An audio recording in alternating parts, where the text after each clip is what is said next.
সেখানে দেবর্ষি নারদ, সেখানে দেবর্ষি নারদ, ব্যাসদেব গোস্বামী, মহামুনিগণ ওই বিষ্ণু নদীর তীরে উপস্থিত হয়েছেন। ঠিক ওই সময় ওই পথ দিয়ে যাচ্ছেন, ওই পথ দিয়ে যাচ্ছেন কে? ব্যাসদেবের পুত্র সুখদেব গোস্বামী। তাই ওই সুখদেব গোস্বামীকে পেয়ে রাজা পরীক্ষিত বললেন, ওগো মহাশয়, আমি ব্রহ্মশাপ পেয়েছি, 7 দিনের মধ্যে আমার তক্ষকের দংশনে মৃত্যু হবে। তাই আমি এই 7 দিন এই নদীর তীরে বসে ভাগবত কথা শুনতে চাই। আপনি আমাকে ভাগবত কথা আস্বাদন করান। তাই এখানে প্রথমে আছে, সুখদেব কোন রাজা করহ শ্রবণ, ওরে যমলয়ের জন্য কথা করিব বর্ণন।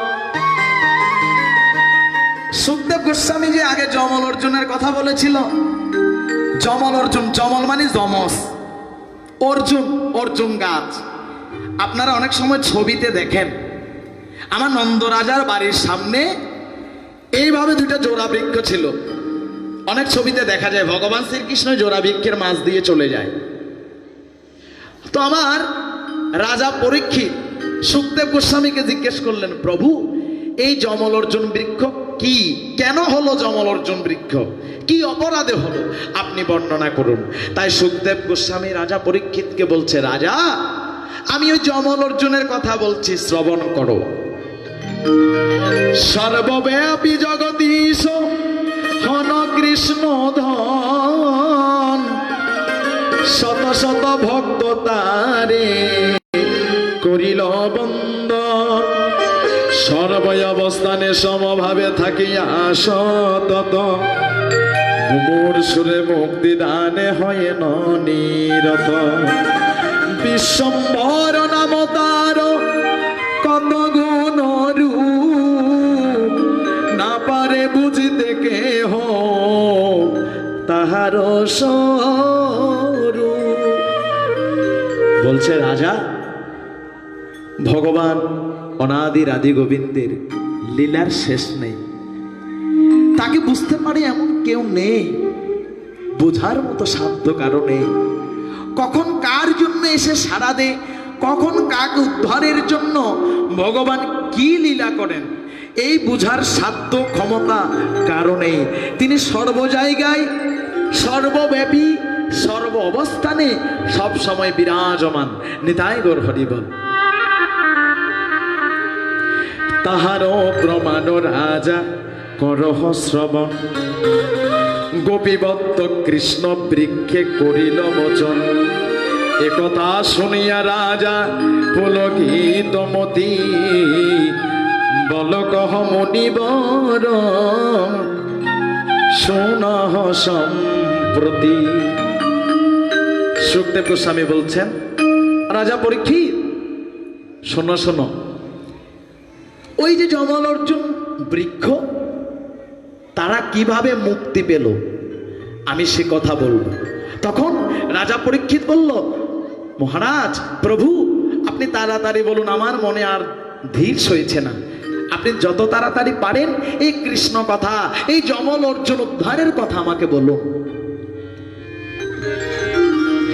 সুখদেব গণ তবে শুননি পবর, যমল অর্জুন মুক্তি কথা মনোহর, মহাকাল রূপরুদ্রী সংসারের হয়, সেও দেব ভৃত্য ছিল কুবের তো নয়। এবার আদি থেকে বর্ণনা করছেন, বলছে শোনো রাজা, দেবাদিদেব মহাদেবের ভৃত্য ছিল। ভৃত্য মানে কি জানেন? চাকর, সেবক। বলছে মহাদেব, কৈলাসপতি মহাদেবের বিশেষ 2 জন সেবক ছিল। তারা হলেন কুবের রাজার পুত্র। কুবের রাজাকে মা, যক্ষ রাজা যাকে বলা হয়, ধন সম্পত্তির মালিক, মাটির তলদেশে গুপ্ত ধনের মালিক। বলছে ওই যক্ষ রাজার কুবের তনয় ছিল দুইজন। তারা মহাদেবের সেবক ছিল, মহাদেবের চাকর ছিল, মহাদেবের ভৃত্য ছিল। দুই পুত্র মণিগ্রীব ও নল কুবর, দুইজন মহেশের ছিল অনুচর। ধনপতি পিতায়ার প্রভু মহেশ্বর, ইহা ভাবি দুইজন গর্বেতে তৎপর। কি বললেন? ওই যক্ষ রাজার দুই পুত্রের নাম, একজনের নাম মণিগ্রীব আর একজনের নাম নলকুবর। তাহলে আমি কি বলছেন? বলছে মহাদেবের এক সময় দুইজন চাকর ছিল। ওই দুইজন হলো যক্ষ রাজার পুত্র, কুবের রাজার, ধনপতি রাজার পুত্র। ওই দুই পুত্রের নাম হলো, বড়জনের নাম মণিগ্রীব আর ছোট পুত্রের নাম নলকুবর। এই দুই পুত্র। এখন তাদের মনের মধ্যে অহংকার ছিল, গর্ব ছিল। কিসের জানেন? বলে আমরা মহাদেবের চাকর, আমরা মহাদেবের সেবক, ভোলানাথের সেবক। আবার আমার বাবা বিশাল ধনপতি, যক্ষ রাজা যাকে বলা হয়, প্রচুর ধন সম্পত্তির মালিক। আমাদের সাথে কথা বলার কারো স্পর্ধা নেই। দেখবেন মা, আমাদের সমাজেও যখন আমাদের টাকা পয়সা অনেক বেড়ে যায়, আমাদের মনে কি এসে যায়? অহংকার এসে যায় না? আমার 5 তলা বাড়ি আছে, আমার প্রচুর টাকা পয়সা আছে, আমার বাবার অনেক টাকা পয়সা আছে। তদ্রূপ এই দুই ছেলে মণিগ্রীব আর নলকুবর, তাদের মনে মনে অনেক অহংকার ছিল। আমরা মহাদেবের সেবক, আমরা যক্ষ রাজার ধনপতির পুত্র, কাজে এই নিয়ে তাদের মনে অনেক অহংকার ছিল। আর এই অহংকার তাদের জীবন নষ্ট করে দেয়। অপ্সরা লইয়া ক্রীড়া করে দিবারাতি, সুরাপানে নিরন্তর করে মাতা মাতি। দেখুন, দেবতার ছেলে কিন্তু মহাদেবের পুত্র, আর যক্ষ রাজার পুত্র হয়ে কি কাজ করতেন? অপ্সরা, স্বর্গের যারা নর্তকী, নাচ করতেন, সব সময় ওই নর্তকীদের ডাকতেন, তাদের নিয়ে জলকেলি করতেন। যখন ডাকতেন তাদের ভয়ে তখন আসতেন। কেন? ও বাবা, এরা মহাদেবের সেবক, আমাদের অনেক ক্ষতি করতে পারেন, তাদের কথা শুনতে হবে। তাই ওই সরল অবলা দুর্বল অপ্সরারা তারা যখন ডাকতো তখন ছুটে আসতেন। আর কি করতেন? সুরাপান, মদ্যপান করতেন। মদ্যপান করে যেমন তেমন ব্যবহার করতেন নারীদের সঙ্গে। কবু মধ্যে, কবু স্বর্গে, কবু বা সাগরে, কবু পদ্ম বনে, মাতে স্বচ্ছ সরোবরে, এই রূপয় অহংকারে কাম পরবশ, ইন্দ্রিয় সহিত ভুঞ্জে যত রতি রস। বাহ! এবার কি করতে দেখুন, কত চরম পর্যায়ে পৌঁছে। শুধু মদ্যপান করতো, নারীদের নিয়ে নাচ গান করতো তা নয়, তাদের নিয়ে রঙ্গরস রতিক্রিয়ায় মত্ত থাকতেন। কখনো স্বর্গে, কখনো মত্তধামে, কখনো জলে, কখনো সমুদ্রে, কখনো কোনো বনে গিয়ে আনন্দ করতেন, মাতামাতি করতেন। একদিনও দুইজনে লয়ে নারী দল, শতদল মাঝে যেন করি মহাবল, বারুণী মদিরা পানে হইয়া চঞ্চল, বেষ্টিত থাকিয়া যত যুবতী সকল। দেখুন একদিন কি হলো, আগে তো করেছে, একদিন কৈলাস পর্বতের নিচে একটি ছোট বন রয়েছে, সেখানে একটা স্বচ্ছ সরোবর আছে, জলগুলো অনেক স্বচ্ছ পরিষ্কার। সেই জলের মধ্যে দুই ভাই মণিগ্রীব নলকুবর অনেকজন সুন্দরী নারী নিয়ে জলপান করছেন, জলাকেলি করছেন, উলঙ্গ অবস্থায় স্নান করছেন, ইচ্ছে মতো ব্যবহার করছেন। ওই নারীরা তো অবলা সরলা, তাদের ভয়ে ভীত, তারা যেমন বলছে তারা তেমন করছে। জলকেলি লাগি দায় সুরধ্বনি জলে, পরিপূর্ণ ছিল যাহা প্রফুল্ল কমলে। হেন স্থানে গিয়া দুয় কুবের তনয়, নারী সহ আপনারা দিগম্বর হয়।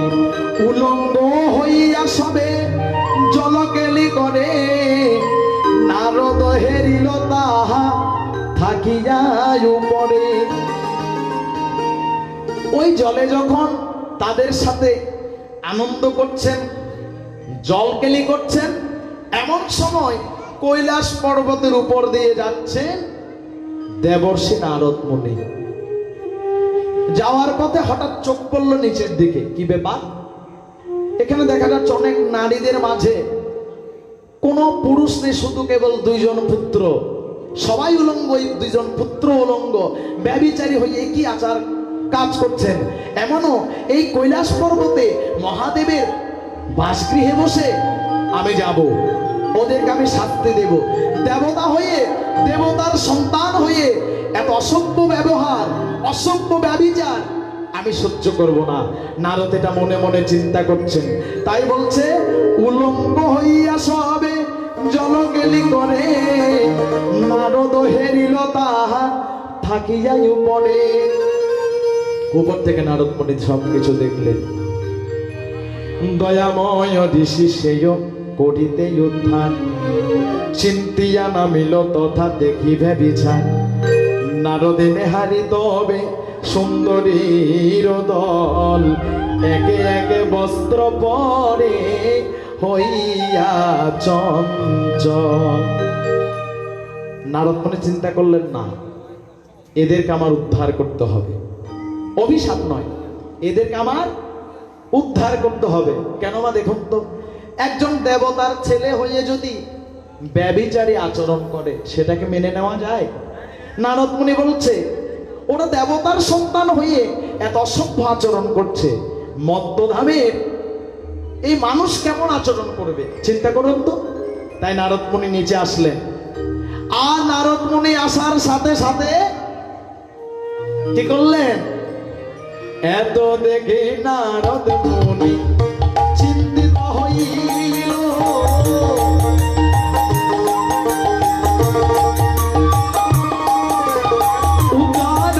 পরিবার করে কৈলাসে গেল।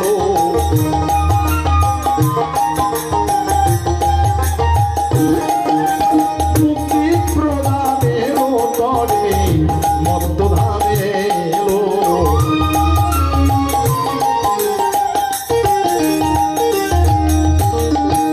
যখন নারদ মুনি উপর থেকে ওই জায়গায় নামলেন, নারদ মুনিকে দেখে দেখে দেখার সাথে সাথে ওই উলঙ্গ অবস্থায় নারী যারা ছিলেন, অবলা নারী, সরলা নারী, যাদেরকে মণিগ্রীবার নীলকুবর যা বলছে তাহা করছে, ওই নারীর দল নারদ মুনিকে দেখে প্রণাম করল।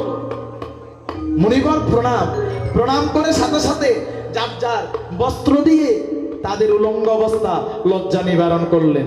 আর নারদ মুনিকে প্রণাম করে ওরা সবাই এক এক করে ওই জল জায়গা থেকে, স্বচ্ছ সরোবর থেকে চলে গেলেন ভয়ে। বলা থাকা যাবে না।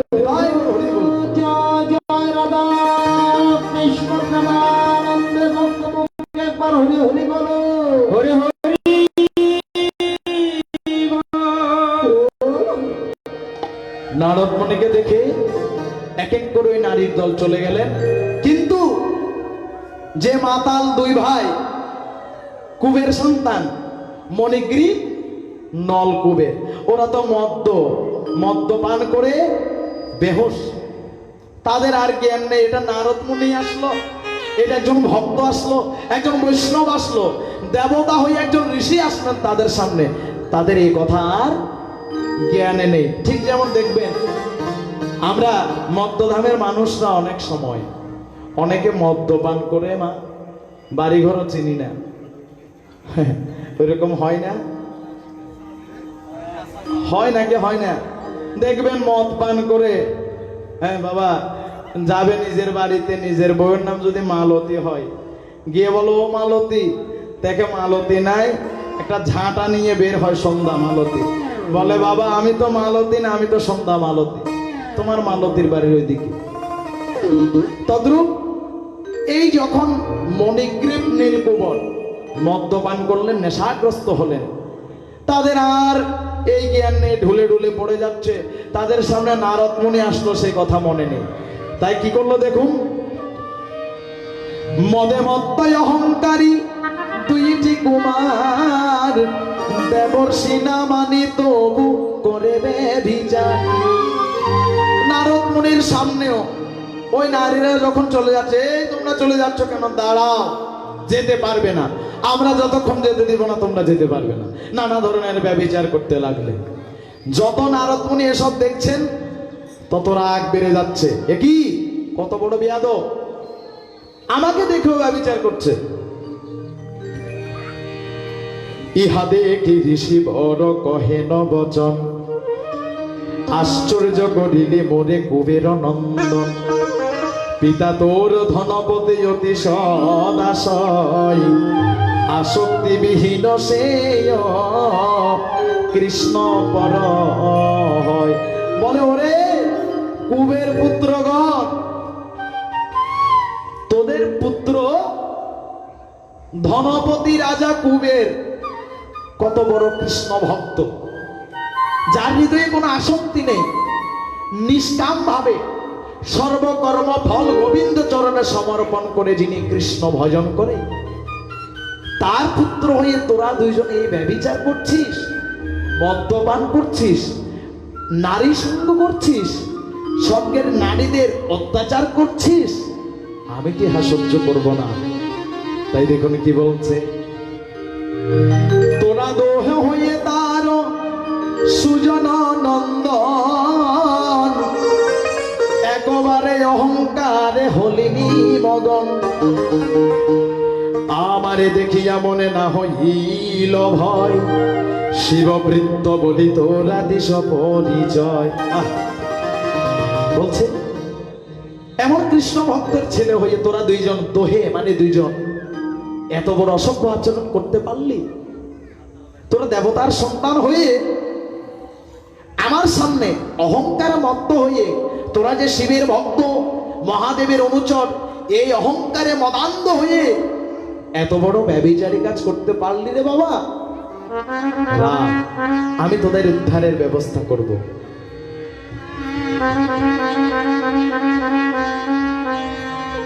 দেব সহচর যজ্ঞ নহিস কখন,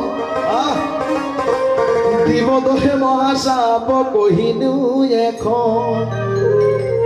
এই এখন অভিশাপ দিবি, বুঝে দেবতাদের বন্ধু হয়ে থাকা, দেবতাদের সাথে বাস করার ওই যোগ্যতা তোদের নেই।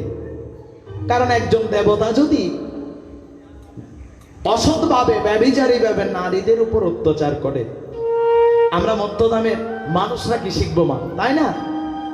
আমরা তো ওই গ্রন্থাদি পড়ে ভগবান দেবতাদের আচার আচরণ করে আসছি। তাই বলছে না, তোরা দেবতাদের সহচর হয়ে থাকার যোগ্য নয়। আমি তোদের দুই ভাইকে এখন শাপ প্রদান করব, অভিশাপ দেব। দেখুন কি অভিশাপ দিচ্ছে, যে জন ঐশ্বর্যবাদী করে অহংকার, বুদ্ধি নামে হয় তার জ্ঞানেরও সংহার। দেখুন কত বড় কথা বলেছেন। বলতে শুন, যারা মনে করে টাকা পয়সা ধন দৌলতের অহংকার চলে আসে মনে, তারা নিজেকে অনেক বড় বুদ্ধিমান মনে করে, কিন্তু ওই বুদ্ধিমান হওয়ার কারণে তাদের জ্ঞান সম্পূর্ণরূপে বিলুপ্ত হয়ে যায়। অহংকার যার হৃদয়ে প্রবেশ করে তার ভালো মন্দ বিবেচনা নষ্ট হয়ে যায়। যেমন মহাভারতের দুর্যোধন, মনে বড় অহংকার ছিল, সবসময় একটি কথা ছিল মনে, আমরা 100 ভাই। পাণ্ডবরা কয় ভাই না? পাণ্ডবরা কয়জন? মাত্র 5 জন। আর দুর্যোধনরা কয়জন? কয়জন মা? 90 জন না? 100 জন না? ও তাহলে দুর্যোধনরা কত ভাই? 100 ভাই। তখন দুর্যোধনের মনে সর্বদা অহংকার ছিল, দেখবেন। এ কারণে শুধু দুর্যোধন একটি কথা বলতো, কি কথা জানেন? যুদ্ধ চাই, যুদ্ধ, ওদের সাথে যুদ্ধ করব। কেন? 1000-100 ভাই ন বাবা, আর গ্রাম অত সমাজ অত চাইন না। কেউ যদি হতো যেত ভাই মিলিয়ে বিষয় জন হয় যারা কেউ নড়াই জিজ্ঞাসা ডলিয়ে লইছে ন বাবা। বাহুবল বলে অর্জুনরা হলো 5 ভাই, আর আমরা দুর্যোধনরা কয় ভাই? 100 ভাই। তইলে সহনসাই আমা ফান্ডা বলরে একজনের হজনে ভিড়িত দাঁড়িব বাগদন চাই 20 জন না 15 জন? 20 জন না? ঠিক কইবেন। দুর্যোধনরা চিন্তা করতো আমরা 20 ভাই মিলে ওদের একজনকে ধরবো, তাহলে তো আমরা জয়লাভ করবো। 20 জনের রঙে আমরা একজনে ভারি না হনদিন। এই অহংকার দুর্যোধনকে পরাজিত করে, অধর্মে পরিচালিত করে, অন্যায় করতে বাধ্য করে। কোনটা ভালো কোনটা মন্দ বোঝার ক্ষমতা নষ্ট হয়ে যায়। কেবল অধর্মের পর অত্যাচারের পর অত্যাচার করতে থাকেন। তদ্রূপ নারদ মুনি বলছে, ওরে ওরে কুবের তো নয়, শুনে রাখ, মানুষের হৃদয়ে যখন অহংকারের জন্ম হয়, অহংকার থেকে বুদ্ধি নাশ হয়, বুদ্ধি নাশ থেকে জ্ঞানের সংহার হয়।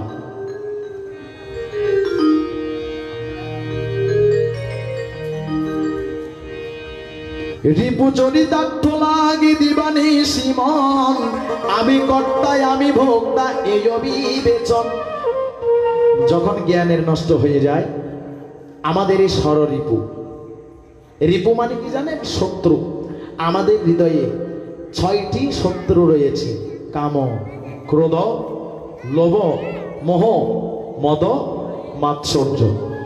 এই 6টি রিপুকে বলা হয় আমাদের দেহের শত্রু, আমাদের এই মানব জীবনের শত্রু। বলছে এই জ্ঞানের নষ্ট হলে এই ষড়রিপুর এই যে আনন্দ উপভোগ করার জন্য সমস্ত জ্ঞানের নষ্ট হয়, আর জ্ঞানের নষ্ট হলে অধর্মে পরিচালিত হয়। আর যখন এই ষড়রিপু চরিতার্থ করতে যায়, অহংকার চলে আসতে আমরা বলি এটা আমি করেছি, এটা আমি না হলে সম্ভব হতো না, এই বাড়ি আমার, আমার 5 তলা বাড়ি অনেক বড়, আমার একটা ভালো কার আছে, একটা গাড়ি আছে, এই যে আমি ভোক্তা, আমি কর্তা, সর্বকর্মের ফল আমাকে দাবি করি। কিন্তু মা গীতার 3য় অধ্যায় কর্মযোগ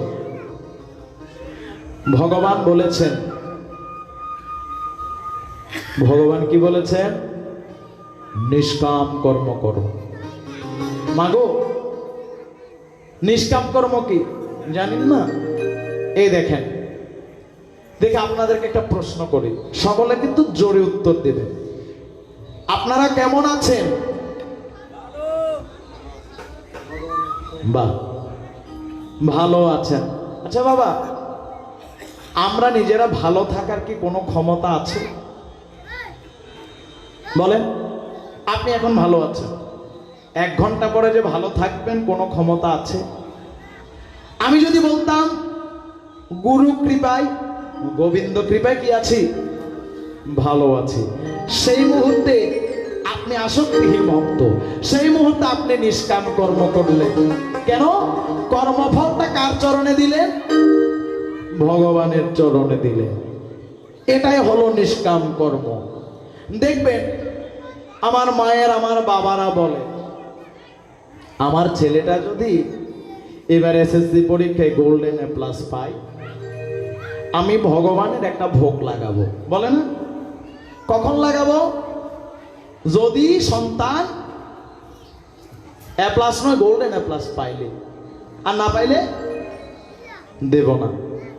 হজ না পাইলে হজ তোমার দেখতে এমন পাইলে বড় করে লাগাইও, আর না পাইলে দেখতে এমন এঙ্গুরি ডাকি আর হতান এখানে গোবিন্দ নমনে। এই যে এটা হলো সকাম কর্ম, ফলের আশা করা। ফলের আশা করা নিষ্কাম কি? আমি কেবল কৃষ্ণ প্রীতির জন্যই ভগবানকে ডেকে যাচ্ছি।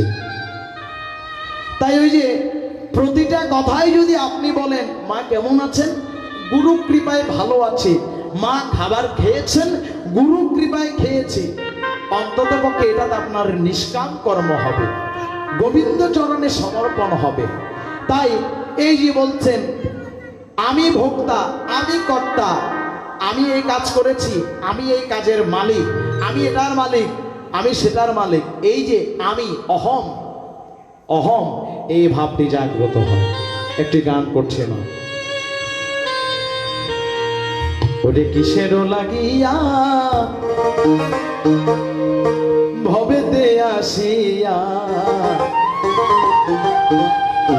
হাসিয়া হাসিয়া খেলে বিষয়ে বড়ি। আমরা সকলে বড়ি ওষুধ খেয়েছি। কিসের ওষুধ জানে? বিষয়ে, সংসারে যে ওষুধ খেলে পড়ে এই সংসারের মোহ আর ত্যাগ করা যায় না। সেই জন্য এই সংসারের মোহ ত্যাগ করার জন্য গুরুর কাছে যেতে হয়। ওরে কেবা তোমার সঙ্গে যাবে, কেবা তোমার সঙ্গে হবে, দেখছো নিমন একবার চিন্তা করি রে মান। কেউ যাবে মা? কেবা তোমার সঙ্গে হবে, কেবা তোমার সঙ্গে যাবে, দেখছো নিমন একবার চিন্তা করে। কিসের লাগিয়া ভবেতে আসিয়া, হাসিয়া হাসিয়া খেলে বিষয়ে বড়ি।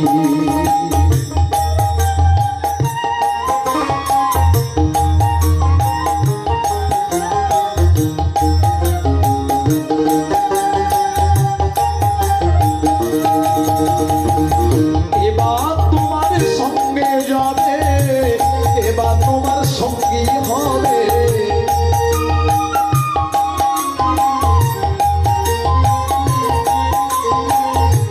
এবার তোমার সঙ্গে যাবে, এবার তোমার সঙ্গী হবে, দেখছো নিমন একবার চিন্তা করি রে মানব। কিসের লাগিয়া ভবেতে আসিয়া, হাসিয়া হাসিয়া খেলে বিষয়ে বড়ি।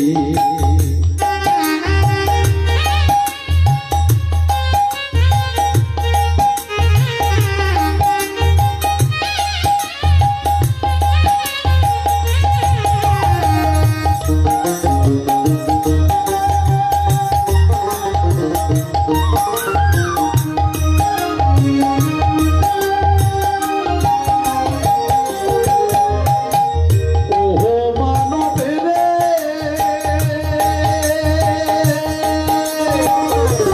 অষ্টপাশের বন্ধনে রইয়াছ মন এ ভুবনে, মুক্ত হবে কেমনে বন্ধন ছিঁড়ে।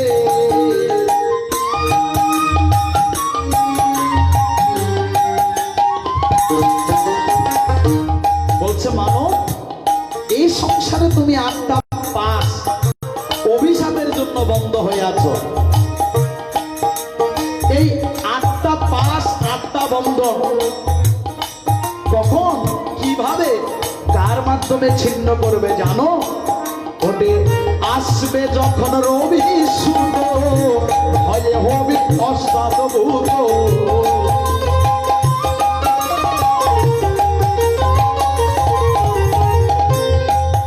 মা,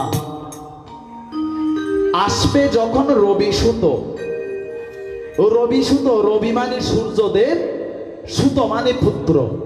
রবি সুত যমরাজার পুত্র, সরি সূর্যদেবের পুত্রকে যমরাজা। আসবে যখন রবি সুত, ভয়ে হবি অষ্টাদভূত, জ্ঞান হত হয়ে পড়ে থাকবি। দেখবেন অনেক সময় অনেক মানুষকে ছেলে ডাকে বাবা বাবা করে, কিন্তু বাবা সারা দেনা দেয়। বলে যে অমুক বাবু শুধু প্রাণটা বাতাসটা আসছে আর যাচ্ছে, কোনো ডাকে সারা দিচ্ছে না, বলে না বাবা। তাই বলছেন আসবে যখন রবি সুত, ভয়ে হবি অষ্টাদভূত, জ্ঞান হত হয়ে পড়ে থাকবি ও মানব। কিসের লাগিয়া হবে আসিয়া, হাসিয়া হাসিয়া খেলে বিষয়ে বলি।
ভয়ে করবি ছটফট, দাঁতে করবে খটখট, ঝটফট যাবে দেহ ছাড়ি।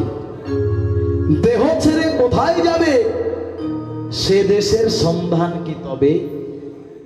গীতার 2য় অধ্যায় সাংখ্য যোগ আত্মতত্ত্বের কথা।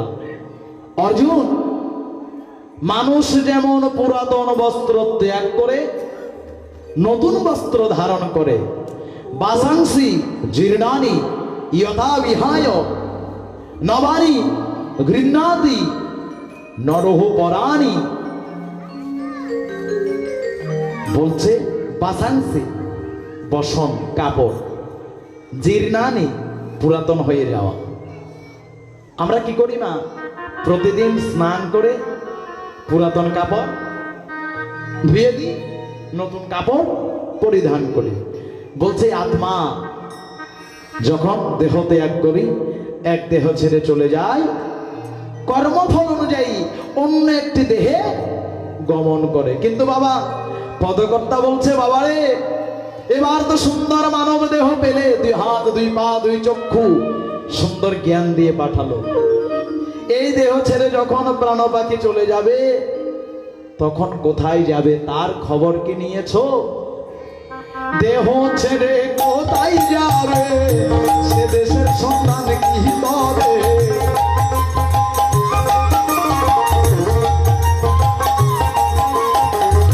দেহ ছেড়ে কোথায় যাবে, সে দেশের সন্ধান কি তবে?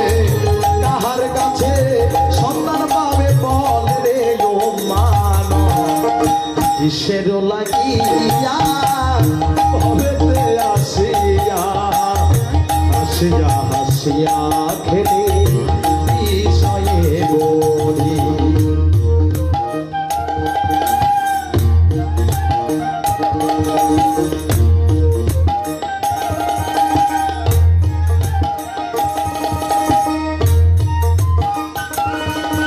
গৌর হরি বলে জনিতায় জনিতা।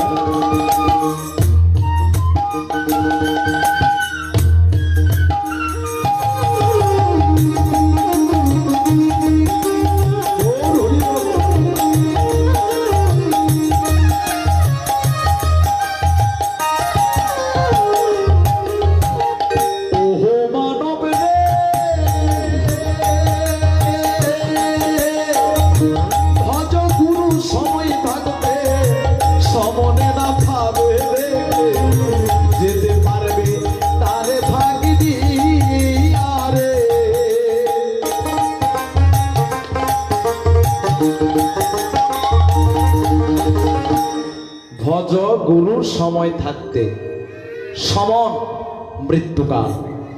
বলছে যদি গুরু ভজন না করো, মৃত্যুকালে ওই গোবিন্দের চরণ দর্শন করা যাবে না। কারণ এই মানব জীবনের শেষের বন্ধুকে জানেন মা? আমরা যতক্ষণ বেঁচে থাকি আমাদের ভাই বন্ধু আত্মীয় স্বজনের অভাব হয়? হয় না? অভাব হয় না। কিন্তু যখন এই দেহ ছেড়ে প্রাণ পাখি চলে যাবে, সেদিনের ভবঘাটে পার করানোর জন্য আমাদের গুরুদেব ছাড়া আর কোনো বন্ধু কাছে থাকবে না। সেদিন বাবা বলেন, মা বলেন, ভাই বলেন, কেউ আমাদের সাথে যেতে পারবে না। পদকর্তা গিয়ে গিয়ে বলছেন, তোমার শেষে বন্ধু কেউ হবে না।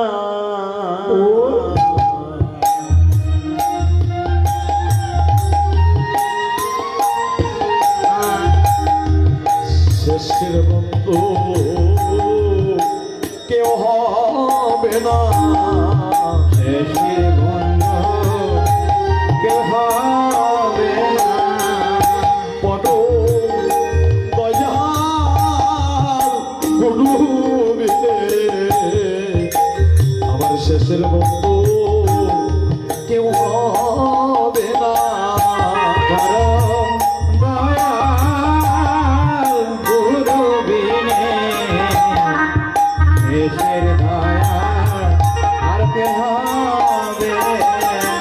দয়াল তুমি বিনে আমার বন্ধু নাই রে। তুমি বিনে আমার বন্ধু নাই রে। ভবনদী পার করাতে তুমি বিনে আমার বন্ধু নাই রে। ভবনদী পার করাতে তুমি বিনে বান্ধব নাই রে। কৃপা করে পার করায়, কৃপা করে পার করায়, কৃপা করে উদ্ধারিও, কৃপা করে উদ্ধারিও। তোমার তুলে নিও, কৃপা করে পার করায়। কৃপা করে জয় গুরুদেব, জয়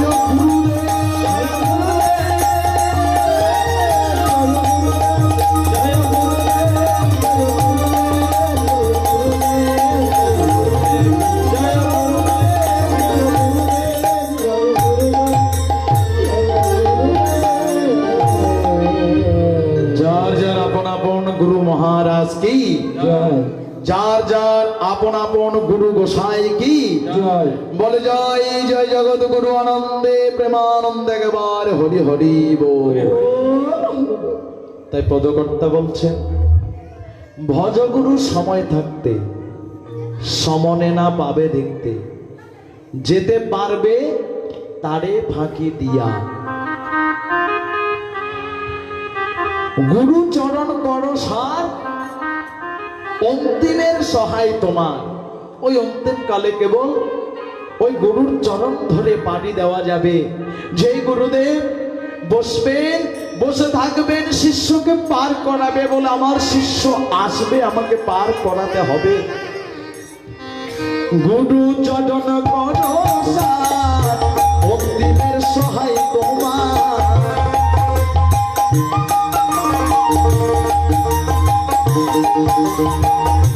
গুরু চরণ করো সার, অন্তিমের সহায় তোমার। চরণ বিনে কিছু নাই জানে ও মানব, কিসের লাগি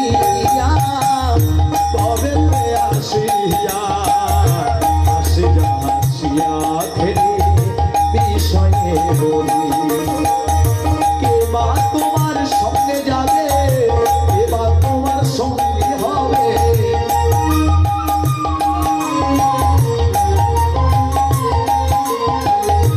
এবার তোমার সঙ্গে যাবে, এবার তোমার সঙ্গে হবে।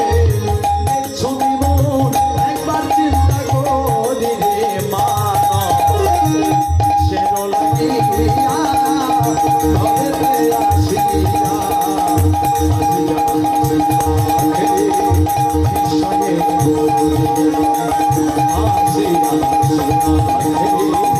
বিষয়ে বলি, আসিয়া শুয়া খেলে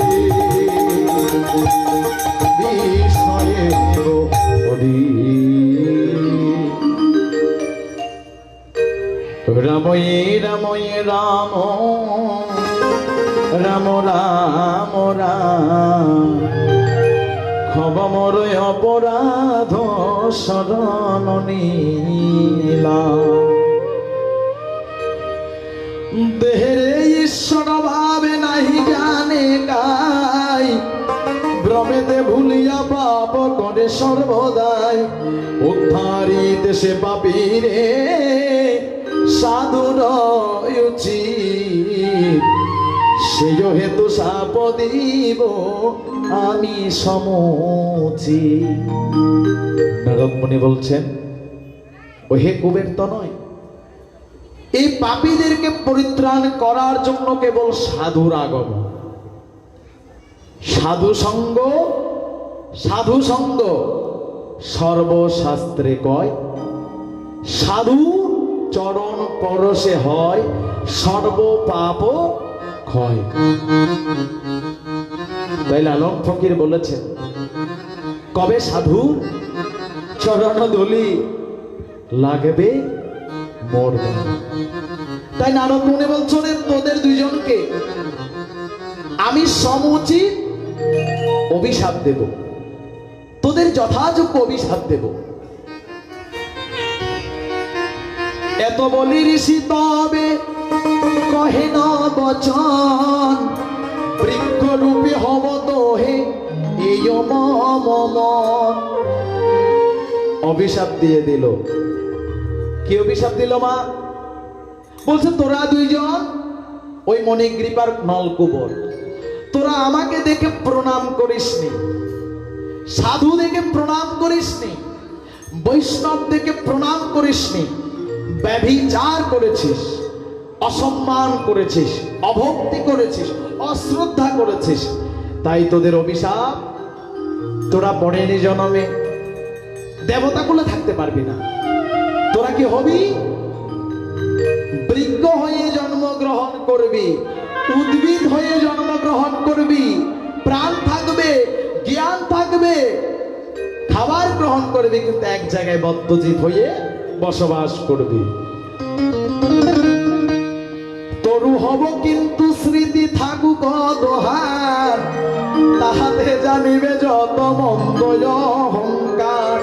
কণ্টকণা ফুটে যার কখনো চরণে, না বুঝিতে পারে সেও পরে রবে রবে।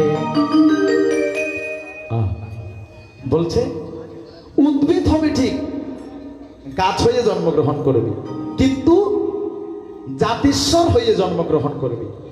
জাতিস্বর কি বাজেন? যাদের পূর্বজন্মের কথা মনে থাকে তাদেরকে বলা হয় জাতিস্বর। বলে যে তোরা উদ্ভিদ হয়ে জন্মগ্রহণ করবি দুই ভাই, জোড়া বৃক্ষ রূপে, যমল অর্জুন রূপে, কিন্তু স্মৃতি মনে থাকবে। কি স্মৃতি? আমরা আগের জন্মে নারদ মুনির সাথে বেয়াদবি করার কারণে আমাদের উদ্ভিদ রূপে জন্ম হয়েছে, এই জিনিসটা যখন মনে থাকবে। কেন মা? এখানে একটি কথা বলেছে, যারা ফুল তুলতে গিয়ে কাঁটা ফুটে নাই, ফুল তোলার মর্ম বুঝবে না। তদ্রূপ তোদের যদি আগের স্মৃতি মনে না থাকে, আমি সাধুর সাথে বেয়াদবি করেছি, অশ্রদ্ধা করেছি, অভক্তি করেছি, তাই আমাদের এই অপরাধ হয়েছে। এই জ্ঞান থাকবে, এই জ্ঞান থাকলে, এই কষ্ট পেলে আর কোনোদিন আমরা বেয়াদবি করব না। কেন জানেন না? অপরাধ করলে শাস্তি পেতে হবে। যদি অপরাধ করে শাস্তি না পায় কি হয়? বারবার অপরাধ করার প্রবণতা বাড়বে। তাই বলছে অপরাধ করার কারণে শাস্তি পাবে, কিন্তু আগের স্মৃতি মনে থাকবে। তাব বলি তম গুণে হব তরুময়, ব্রজপুরে অবস্থান উপযুক্ত হয়। তোমাদের জন্ম হবে উদ্ভিদ রূপে কোথায় জানেন? ব্রজপুরে, যেখানে দাপরে আমার ভগবান শ্রীকৃষ্ণ রূপে মা যশোদার নন্দালয়ে বড় হবে। ওই ব্রজপুরে হবে তোমাদের বাসস্থান। সত্যবাদী জীবতা হরিপরায়ণ, তাহাদের সদাচারে মুগ্ধ হবে মন। আচ্ছা বাবা, পৃথিবীতে এত জায়গা থাকতে কেন ব্রজপুরে জায়গা দিল? ওই ব্রজপুর সকলে হরি পরায়ণ, সকলে কৃষ্ণ ভক্ত পরায়ণ, সকলে সত্যবাদী, সকলে ন্যায়নিষ্ঠবাদী। ওই ন্যায়নিষ্ঠ সত্যবাদী সদাচারের যেন সঙ্গ হয়। কেন মা? সৎসঙ্গে স্বর্গবাস, আর অসৎসঙ্গে সর্বনাশ। আপনি যদি কোনো কৃষ্ণ ভক্তের সঙ্গ করেন, আজকে মনে করুন সন্ধ্যাবেলা কোনো কৃষ্ণ ভক্তের মায়ের বাড়িতে গেলেন, আপনি জানেন না আজকে এখানে ভাগবত পাঠ হচ্ছে। ওই মা বলবে, ও দিদি আজকে জগন্নাথ ধামে ভাগবত পাঠ হবে, চলো আমরা সেখানে যাই। আর যদি ওইখানে না গিয়ে কোনো মদতির, কোনো গাঁজাটির, কোনো নেশাগ্রস্ত মানুষের সঙ্গ করি, অভিযোগটা চল চল হতে হটে ফারার ফোনা তাজি একটা নৌকো মারিয়েছ ন বাবা, নাকি ন গাঁজাটি চাইব দিত আন্না না কেন গাঁজাটা ন মদতি চাইব দিত আন্না না কা মদ থাকছে খাইছা না কেন লাগে? ওই একখানা খাইতে খাইতে হজ হইতে দিন হয়। আর কৃষ্ণ ভক্ত কি বলবে? ওইখানে ভাগবত পাঠ হবে, আমরা সেখানে ভাগবত পাঠ শ্রবণ করতে যাব। সৎসঙ্গে সর্বনাশ, স্বর্গবাস, অসৎসঙ্গে সর্বনাশ। তাই বলছে পৃথিবীতে এত জায়গা থাকতে তোমার বাসস্থান হবে কোথায়? ওই ব্রজপুর। হরি ভক্তি হেতু ক্রমে শতবর্ষ পরে আবির্ভূত হবে হরি ব্রজের নগরে। সেজকালে হরি হেরি হইবে মোচন, অবশ্য হইবে সিদ্ধ আমার বচন। কি বললো মা? তোমরা ব্রজপুরে জন্ম নেবার ঠিক 100 বছর পরে। কয় বছর পরে? ব্রজপুরে জন্ম নেবার 100 বছর পরে ওই ব্রজের নগরে নগর রাজ আমার ভগবান শ্রীকৃষ্ণ 100 বছর পরে আবির্ভাব হবে। ভগবান শ্রীকৃষ্ণের চরণের স্পর্শে তোমরা এই বৃক্ষের অবস্থা থেকে মুক্তি পেয়ে পুনরায় দেবতা নগরে প্রবেশ করতে পারবে।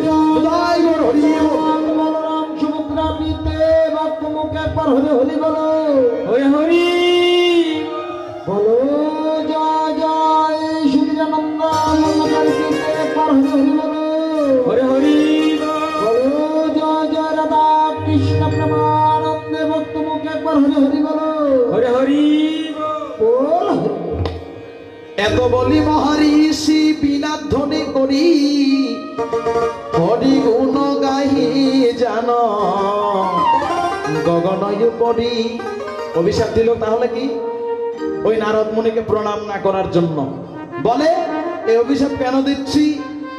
মত্তদানের সকল মানুষ যাতে জানে সাধুকে প্রণাম না করলে, গুরুকে প্রণাম না করলে, বৈষ্ণবকে প্রণাম না করলে, ভক্তি না করলে, শ্রদ্ধা না করলে বাবারে পরের জন্মে কিসের জন্ম নিতে হবে? উদ্ভিদ হয়ে জন্ম নিতে হবে। সে কারণে নারদ মুনি এই অভিশাপ দিয়ে চলে গেলেন। এত বলি নারদ মুনি বিনা ধ্বনি করি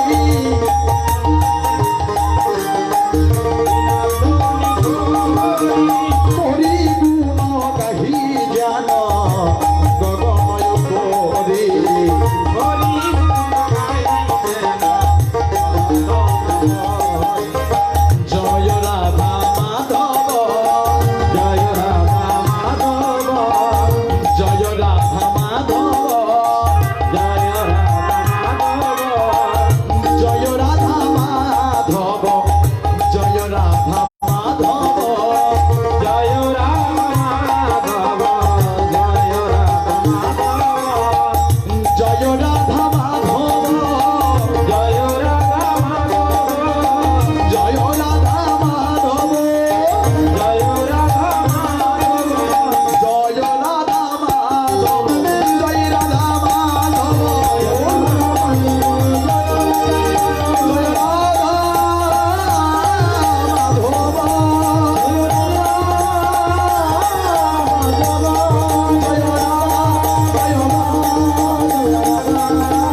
রাধা মাধব কি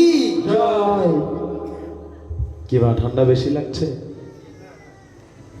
ঠান্ডা বেশি লাগছে মা? এই যে সবাই, এখন তো শীত আসে নাই, এইভাবে বসে আছে, একটু দিয়ে হাত তুলে জয়ধ্বনি করতে পারবেন? কারণ আমি জানি এখানে আমাদের আসন হচ্ছে 10টা পর্যন্ত। এটা অনেক জায়গায় দেখি কিরকম, যদি বলি মা একটু 2 হাত তালি দিয়ে কৃষ্ণ নাম করেন, কারণ মহাপ্রভু বলেছে 7 5 মিশে দাঁড়েতে বসিয়া নাম সংকীর্তন করো, হাত তালি দিয়া 2 বাহু তুলিয়া। এ হাত তোলার অর্থ হচ্ছে সম্পূর্ণরূপে আত্মসমর্পণ করা, সম্পূর্ণরূপে গুরু চরণে আত্মসমর্পণ করা, গোবিন্দ চরণে আত্মসমর্পণ করা। তাই একটু সকলে ধ্বনি করতে পারবেন? সকলে 2 বাহু তুলে, লজ্জা নেই না, হরিনামে লজ্জা নেই। এই 2 হাত তোলার অর্থ হলো সম্পূর্ণরূপে আত্মসমর্পণ। তাই এবার হরি বল, বলে রাধা মাধব কি জয়, রাধা রানী কি জয়, পঞ্চতত্ত্ব কি জয়, যার যার আপন আপন গুরু গোসাই কি জয়, বলে যাই যে রাধা কৃষ্ণ প্রেমানন্দে আনন্দে হরি হরি বল, হরি হরি হরি বল। এই তো মা হয়ে গেল, হরিনামে লজ্জা নেই। কেন জানেন? এখন আমরা কৃষ্ণ নাম করতে বললে তালে দিয়ে করি না, কিন্তু যাতে 10টার পরে এটাও চলিব ভাল। ভাগবত পাঠ শেষ হইলে যেতে হইব লুঙ্গি ড্যান্স, লুঙ্গি ড্যান্স বাজম বিত্ত না, লড়কি আঁক মারে এতে দেবে একটা নাচইনের অভাব নেই, অপরাধ দেবেন না মা। হ্যাঁ, সে কারণে বলছি, মহাপ্রভু বলেছেন হাতে করো গৃহকর্ম, মুখে বলো হরি, অনায়াসে দিতে পারো ভবসিন্ধু পারি। কেবল যাই করবি করিস, একটু 2 বাহু তুলে 2 হাত তালে দিয়ে কৃষ্ণ নাম করবি। হরে কৃষ্ণ কৃষ্ণ কৃষ্ণ কৃষ্ণ হরে হরে, হরে রাম রাম রাম হরে হরে। বাহ! হরে কৃষ্ণ কৃষ্ণ কৃষ্ণ কৃষ্ণ হরে হরে, জয় গো হরে রাম রাম রাম রাম হরে হরে। আর একটু উঠলে ভালো হবে না? এখন ভালো করে উঠছে না, তালি দিলে আর শীত লাগবে না। নিতাই গৌর হরি বল। এবার 2 বাহু তুলে হরে কৃষ্ণ কৃষ্ণ কৃষ্ণ হরে হরে, হরে রাম রাম রাম হরে হরে। বাহ! হরে কৃষ্ণ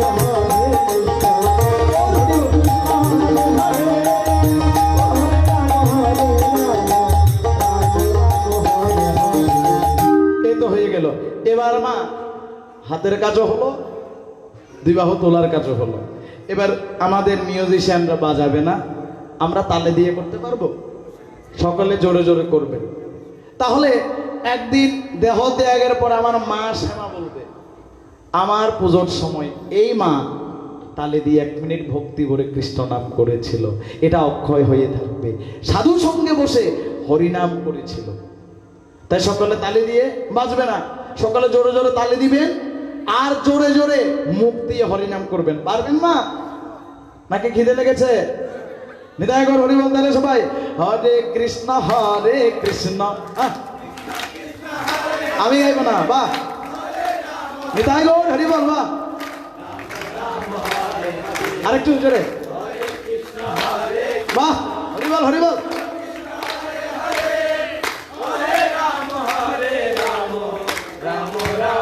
বাহ বাহ বাহ!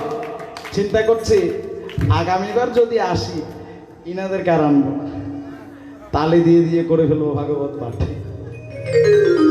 হরি বল। ব্রজতে পরমা ভক্তি সকলের রয়, দিবানিশি কৃষ্ণ চিন্তা সবাকার হয়, তাহাদের সদাচারে 2 তরুবর, তম গুণ নাশে হয় সপ্ত গুণ। বলছে ওই ব্রজপুরে সাধু সঙ্গ, বৈষ্ণব সঙ্গ, শতগুণী মানুষের সংস্পর্শে তোমরা দুই ভাই তমগুণ গিয়ে গীতায় অনুসারে গুণত্রয় বিভাগ যোগ। আমাদের গুণ কয়টি মা? তিনটি, শতগুণ, রজগুণ, তমগুণ। এবার দেখুন শতগুণ আর রজগুণ তমগুণ কি। এক বাবাজি বলল, আমি মায়ের প্রতিমা বানিয়ে সকালবেলা পূজা করব, সন্ধ্যাবেলা মায়ের আরতি করব, ঠিক 10টায় মায়ের শয্যা দিয়ে মায়ের শয্যা দেব। শতগুণ, শতগুণের পূজা। আরেকজন বলল, পূজা হবে, সবকিছু হবে, দুইটা ডেক্সে টানলে মনে হয় একটু ভালো হবে, একটু নাচ গান হবে। এটা হলো রজগুণ। আরেকজন কি করলো? পূজাও করলো, সাউন্ড বক্স আনলো, সাথে আবার মদ ফ্রি দিল। তাইলে এটা কি গুণ হলো? তমগুণ। বাবা, শ্রীমদ্ ভাগবতের আমি পড়ছি 10ম স্কন্ধ, তাও প্রথম স্কন্ধের কথা একটু বলি। প্রথম স্কন্ধেতে কলির বর্ণনা আছে। কলি, এটাকে কি যুগ বলে মা? এটাকে কি যুগ বলে? কলিযুগ।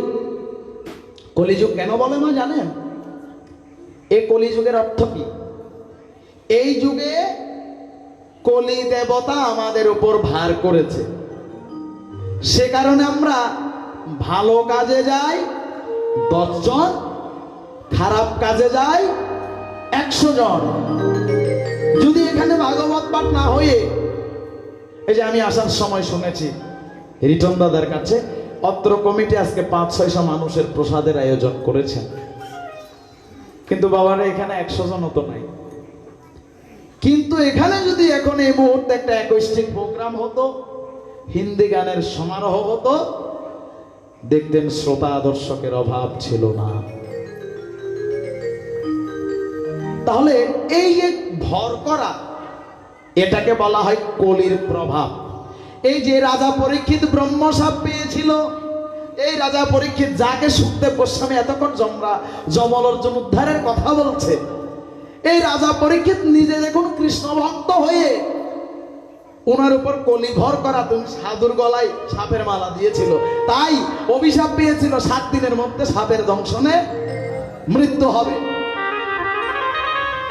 অভিশাপ পাওয়ার আগে যখন রাজ্যের মধ্যে কলি রাজা প্রবেশ করল, তখন ওই কলিকে মারার জন্য ছুটে গেলেন আমার রাজা পরীক্ষিত। কি পোশাক রে বাবা কলির! সমস্ত শরীর কালো চুকচুকে, হাতে গদা, আর এক হাতে লাঠি, একটা গাভীকে। আর অনেক লম্বা কথা সংক্ষেপে বলছি, যদি এক অধ্যায়ে আর এক অধ্যায়ের কথা বলা উচিত নয়। এমন সময় রাজা পরীক্ষিত বললে, তুমি কে? আমার গ্রামে, আমার রাজ্যে নির্বোধ 2টি পশুর গায়ে হত্যা করছো কেন, কষ্ট দিচ্ছ কেন? বলে, প্রভু প্রভু, আমার নাম কলি। তুমি এভাবে তো নির্বিচারে নিরীহ পশুকে হত্যা করতে পারো না। বলে, আমার কাজ তো এটা, আমি তোমাকে মেরে ফেলবো। কে বলে? রাজা পরীক্ষিত। এই কলি, আমি তোমাকে আজকে ধ্বংস করে ফেলবো। যখন তীর ধনুক নিল 2 হাতে, কলি পায়ে পড়ে, প্রভু আমাকে ক্ষমা করে দাও।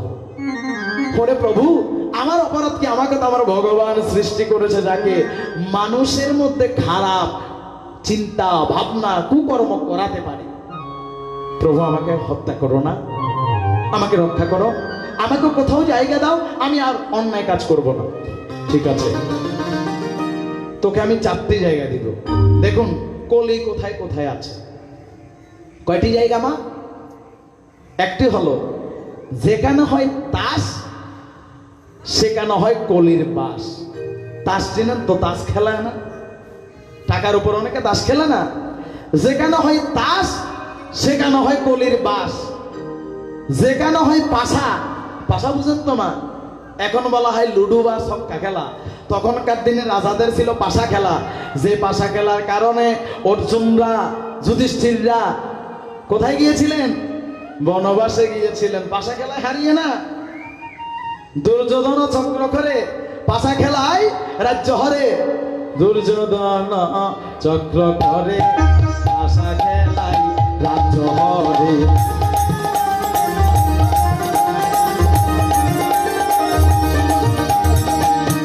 ওই পাশা খেলা বলে 2 নাম্বার কোথায়? কলিকে জায়গা দিল পাশা খেলায়। 3 নাম্বার মদ্যপান, যেটা আমাদের জানা খুবই খুবই গুরুত্বপূর্ণ।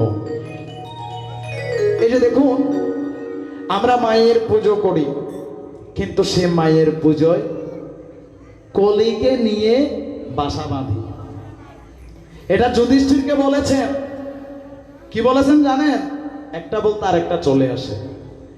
যুধিষ্ঠির কাছে কলি গিয়েছিল ওর ভাইদের প্রশ্ন করতে, একটা যুক্তি দিয়েছিল, বলে যে একটা আংটি চেনেন মা? আংটি পরি না আঙ্গুলে, বলে আংটির ভিতর দিয়ে একটা হাতি ঢুকে যায়, কিন্তু হাতির লেজ আটকে যায়, হাতির শরীর চলে যায় আংটির ভিতর দিয়ে, কিন্তু লেজটা আটকে যায়। তাইলে আমার মনে হয় আগের দিনে হাতির লেজ ছিল বড় আর শরীর ছিল ছোট, তাই ওরে না মা। এই ভিক্ষা জিজ্ঞেস করেছিল কাকে? নকুলকে। এই কলি বলে যে এটা কেমন কথা, একটা রিং এর ভিতর হাতি ঢুকবে নাকি? বলে না, এটা আমি বলতে পারবো না। তখন এই প্রশ্ন যুধিষ্ঠিরকে করলো। অনেক কথা আমি সংক্ষেপে বলছি। যুধিষ্ঠির মহাশয় বলল, আরে নকুল, এটার অর্থ এটা নয়। কলিযুগে মানুষ ধর্ম কর্ম শতভাগ বেড়ে যাবে, সামান্য ভুলের কারণে সমস্ত ধর্ম অধর্মে পরিণত হবে। এই যে সারাদিন ব্যাপী মায়ের পূজা করলাম, সন্ধ্যাবেলায় এসে মদ্যপান করে কলি নিয়ে নাচানাচি করলাম, হলো? তাইলে 3 নাম্বার গেল মদ্যপান। কথাগুলো বলছে, কেউ খারাপ মনে করবেন না, কেউ আমাকে মন্দ বলবেন না, শাস্ত্রে আছে বলে আমি বলছি।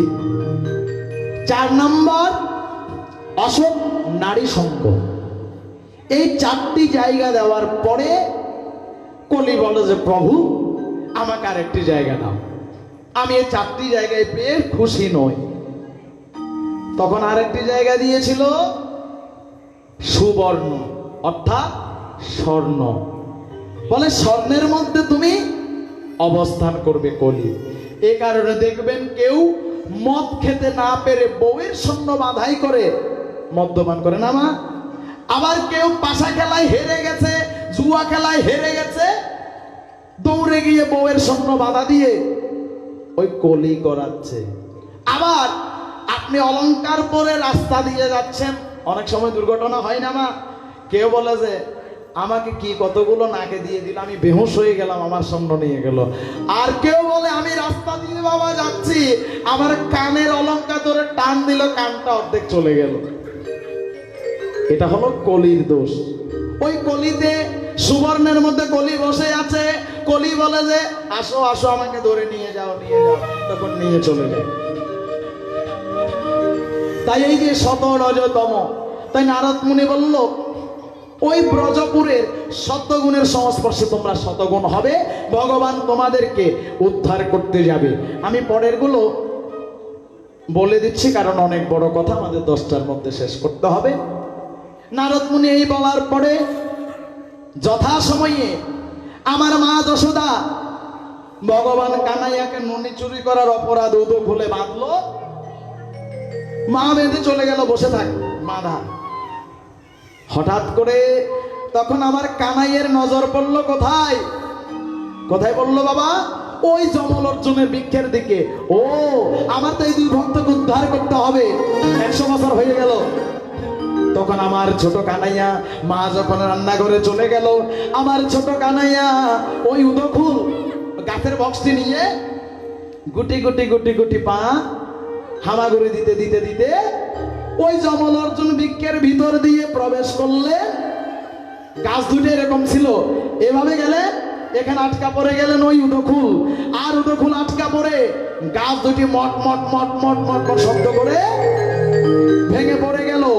আর ওই দুই বৃক্ষের ভেতর থেকে দুইজন সুদর্শন পুরুষ বের হয়ে এসে, হে জগৎ নিবাস, হে জগৎ স্রষ্টা, হে জগৎ প্রতিপালক, আপনার চরণে শত শত কোটি প্রণাম নিবেদন করি। আপনি আমাদের এই বন্দি দশা থেকে উদ্ধার করেছেন। আমাদের শত কোটি সহস্র কোটি প্রণাম গ্রহণ করুন। ওরে ঠিক আছে, সাধু সঙ্গে তোদের দেহ, তোদের হৃদয়, তোদের মন নির্মল পবিত্র হয়ে গেছে। তোরা এখন দেবতা কুলে নয়, আমার বৈকুণ্ঠ ধামে প্রবেশ করবি। নিতাই গৌর হরি বল বলে আমার গোবিন্দ ওই দুই যমল অর্জুন তথা মণিগ্রীব নীলকুবেরকে আশীর্বাদ করলো আর বলল, রে সাধুরা কেন আসে জানিস? বৈষ্ণবরা কেন আসে জানিস? তোদের মতো পাপীদের উদ্ধার করার জন্য। তাই সাধু দেখলে কখনো প্রণাম না করে থাকবে না, দেখা মাত্র প্রণাম করবি। গুরুকে দেখা মাত্র প্রণাম করবি, বৈষ্ণবকে শ্রদ্ধা করবি, ভক্তি করবি। আর না করলে পরের জন্মে উদ্ভিদ হয়ে জন্মগ্রহণ করতে হবে। তাই লালন ফকির গিয়েছেন, বাবা ওরে কবে সাধু চরণ ধুলি লাগবে মোর গায়, আমি বসে আছি আশার সিন্ধু তীরে সদাই। রাজা পরীক্ষিত সাধুদের কাছ থেকে কি চেয়েছেন জানেন? ও সাধু সজ্জন বৃন্দ, আমি তোমাদের চরণে আর কিছুই চাই না, কেবল একটা জিনিস চাই। কি জিনিস মা জানেন? আমরা ভগবানকে প্রণাম করে কি চাই জানেন? গোবিন্দ আমাকে টাকা দাও, পয়সা দাও, আমার ছেলে যেন ডাক্তার হয়, ইঞ্জিনিয়ার হয়, আমরা এগুলো চাই। কিন্তু রাজা পরীক্ষিত কি চেয়েছেন? হে প্রভু, আমি কিছু চাই না, শুধু এই জন্মে নয়, যতবার এই মত্তধামে আসি, মানুষ হয়ে, পশু হয়ে, কীট পতঙ্গ হয়ে, উদ্ভিদ হয়ে, আমি যেন কৃষ্ণ নাম করতে না ভুলি, আমি যেন কৃষ্ণ নাম কখনো করতে না ভুলি। তোমরা সকল সাধু সজ্জনরা আমাকে ওই আশীর্বাদ করো, শুধু এই জন্মে নয়। বলো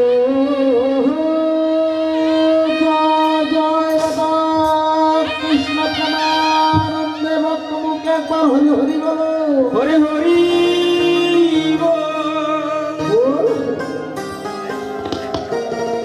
শুধু এই জন্মে নয়, যতবার এই মন্ত্র নামে আসি, আমি যেন কৃষ্ণ নাম করতে না বলি।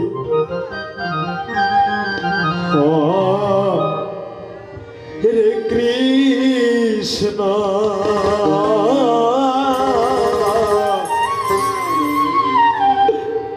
হরে কৃষ্ণ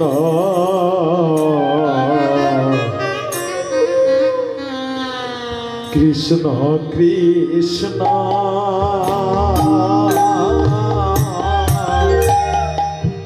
হরে হরে হরে রাম হরে রাম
কবিতা লালন ফকির গিয়েছেন, আমি বসে আছি আশার সিন্ধু তীরে সদাই, কবে সাধু চরণ ধুলি লাগবে মোর গায়, কবে সাধু চরণ ধুলি মোর লাগবে গায়। আমি বসে আছি আশার সিন্ধু তীরে সদাই, আমি বসে আছি আশার সিন্ধু ফুলে সদাই, কবে সাধু চরণ ধুলি মোর লাগবে গায়, কবে সাধু চরণ ধুলি মোর লাগবে গায়।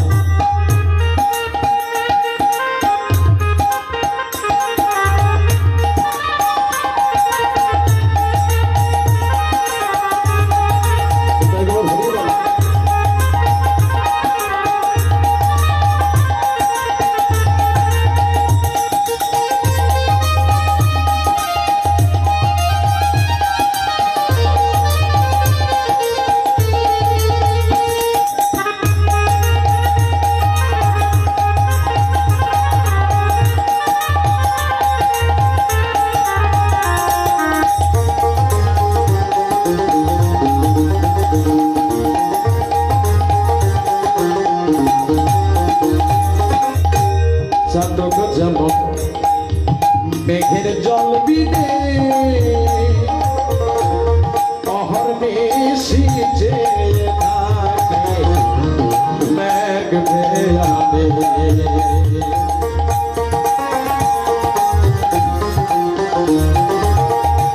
চাতক যেমন মেঘের জল বিনে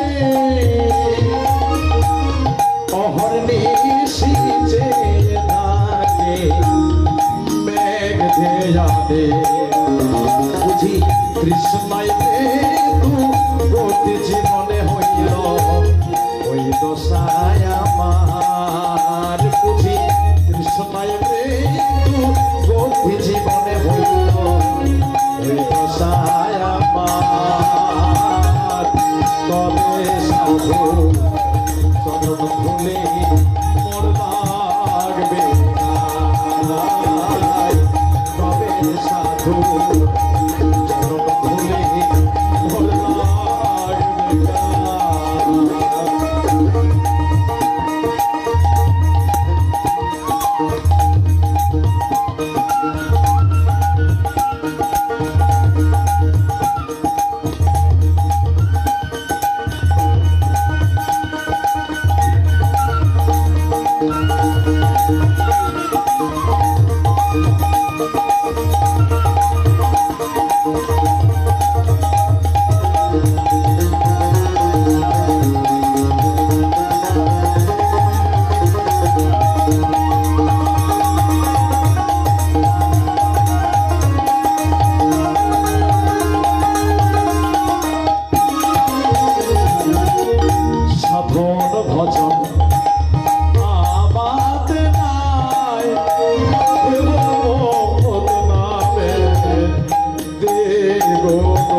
শুনেছি সাধুর করোনা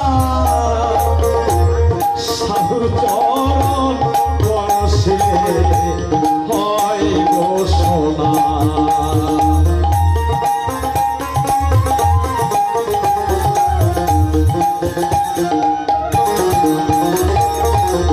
শুনেছি সাধুর করোনা সাধুর চরণ পরশিলে হয় গো সোনা। বুঝি আবার ভাগ্যে তাও হইল না ফকির লালন কেঁদে কয়। বুঝি আমার ভাগ্যে তাও হইল না ফকির লালন কেঁদে কয়।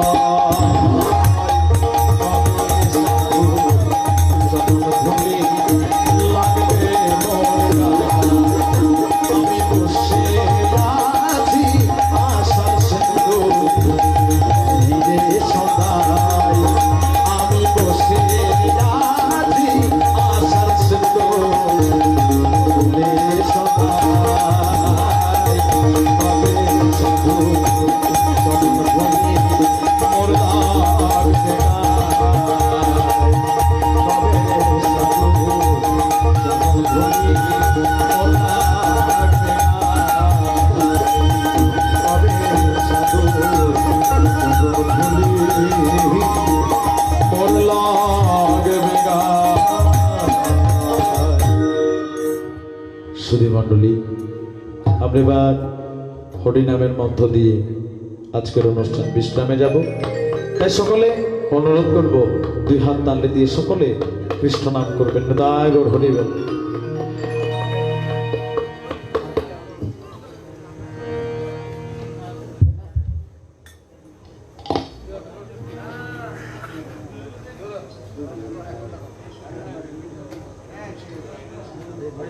দেরি আছে।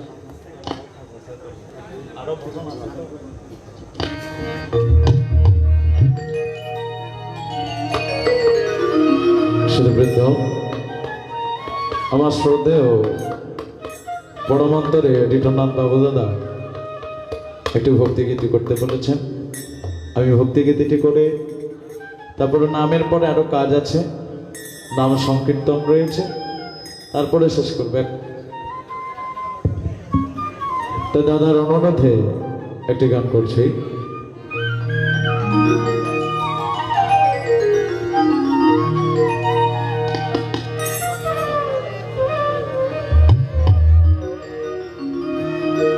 ওরে গুরু পদে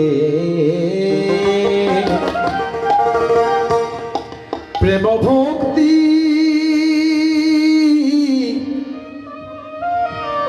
হলো না মোর হবার কালে।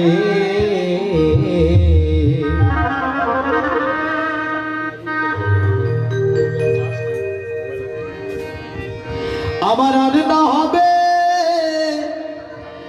সাধন ভজন রে,